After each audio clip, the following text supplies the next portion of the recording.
Have you ever stopped to think about those behaviors that we all know as the 7 deadly sins? Now, imagine if I told you that each of these sins has its own personification, i.e. a real prince and hell behind it. It's fascinating, isn't it? Welcome to the channel and to this journey into the unknown, as we explore the 7 princes of hell. Each demon represents a cardinal sin, and the stories behind them are more intriguing than you can imagine. Before we begin this journey, allow me to pose a question for your reflection. Do our human weaknesses have specific shapes, faces, and names? Is this the road to hell paved with our own choices? Let's find out together by unraveling the mysteries surrounding these princes of sin and the shadows they cast over human nature. Are you ready to open the doors to the unknown? But first, subscribe to the channel and turn on notifications so you don't miss any new videos. Although there have been many classifications of demons over the years, one of the best known comes from the book The 7 Princes of Hell, written by a German bishop called Peter Binsfeld. He was respected in his time, especially for his ideas on witch hunting. His writings remain influential, but his most famous work is the 1589 classification of the 7 Princes of Hell. Binsfeld associated a demon with each of the 7 deadly sins, and this list has become a reference when we talk about the 7 princes and their characteristics. Let's get to know these princes now. Lucifer, the demon of pride. Let's explore the first point in more depth, involving Lucifer, the demon of pride. Lucifer, whose name means morning star or bringer of light, emerges as a fascinating and frightening figure at the same time. He personifies pride, one of the most rejected sins. The story behind this demon goes back to a heavenly past, when Lucifer was an angel, resplendent and ambitious.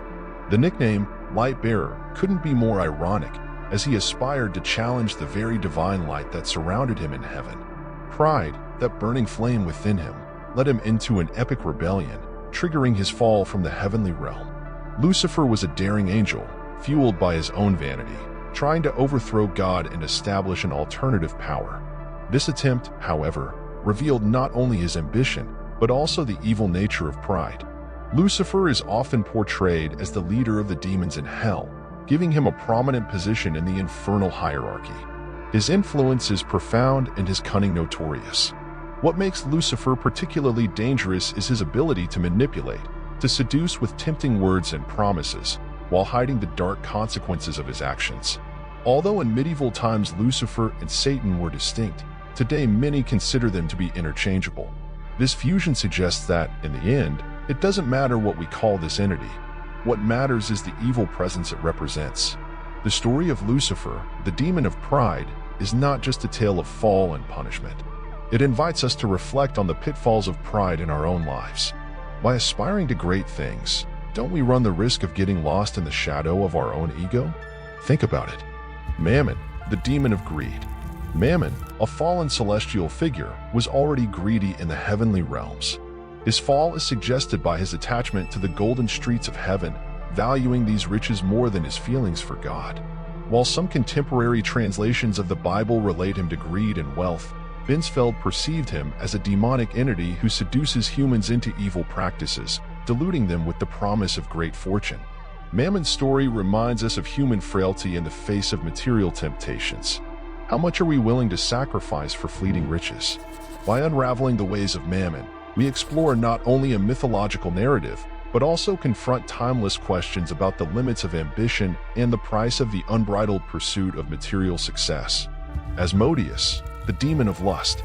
Asmodeus, a figure often depicted with 3 heads, bull, human, and ram, personifies the demon of lust. An intriguing narrative takes us to the Book of Tobit, where Asmodeus, on Sarah's wedding night, successively kills her 7 husbands, preventing the consummation of their union.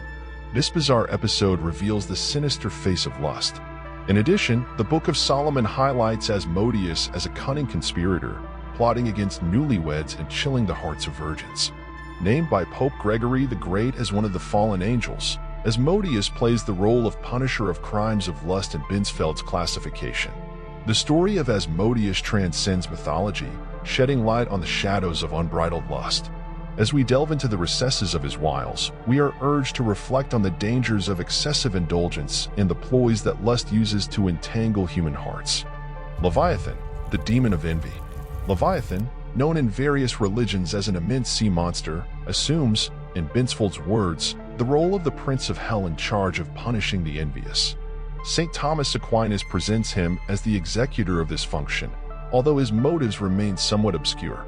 Father Sebastian Michaelis' vision adds an intriguing layer to the story, describing Leviathan as a tempter who incites people to sacrilege at a time when literal theft was prevalent. Leviathan's connection to envy seems to stem from this incitement to theft, not only as a material act, but also as a rebellion against divine will. Entering the realms of Leviathan not only leads us to explore the myths, but also challenges us to reflect on the complexity of envy as a destructive force in the different forms it can take throughout history. Beelzebub, the Prince of Gluttony. Beelzebub, often portrayed as a fallen angel and a high-ranking demon in hell, stands out as an interchangeable figure with Lucifer or Satan.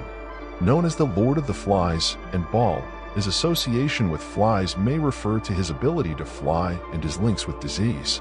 Beelzebub's uniqueness comes from the diversity of interpretations surrounding him. While some scholars link him to pride or envy, Binsfeld associates him with gluttony. This peculiarity highlights the complexity of these demonic entities, each of which carries with it a web of attributes and meanings. By delving into the intricacies of Beelzebub, we not only unravel his multifaceted identity, but also confront broader questions about how myths intertwine and transform over time. The Prince of Gluttony invites us to explore not only the veracity of appetite, but also the deeper nuances of our own human natures. Satan, the demon of wrath. Satan, a figure often confused with other demons such as Beelzebub, or, more commonly, Lucifer, emerges as a distinct demon in the classification of the 7 princes of hell, representing the sin of wrath. Unlike Lucifer, Satan is considered a fallen angel due to his rebellion against God.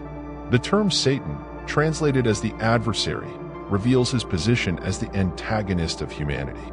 While God is portrayed as loving and wise, Satan rages against humanity. The image of Satan as the supposed ruler of hell adds a layer of power, consolidating his position as one of the most formidable and powerful demons. As we explore Satan's trajectory, we delve into a tale of divine duality and rebellion. The wrath that defines him leads us to question not only Satan's role in religious narratives, but also the nature of wrath itself and how it manifests itself in our own existence. Belphegor, Lord of Sloth. Finally, we come across Belphegor, the demon linked to laziness. It is no coincidence that this figure was chosen to personify laziness, presenting a less imposing image among the 7 princes of hell, often portrayed simply sitting on a stool. However, Belphegor's narrative transcends the first impression, revealing an intriguing connection with trickery and deceit. He seduces and manipulates humans, guiding them to create ingenious inventions that promise wealth and esteem. However, when these achievements are complete, Belphegor subtracts from them.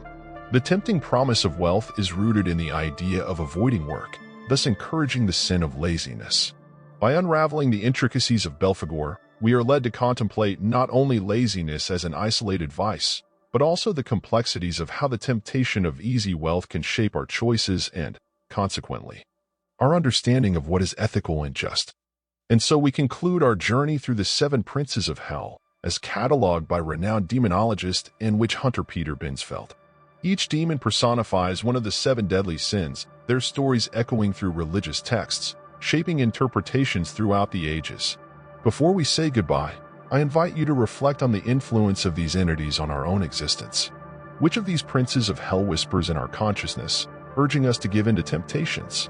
Leave your thoughts in the comments below.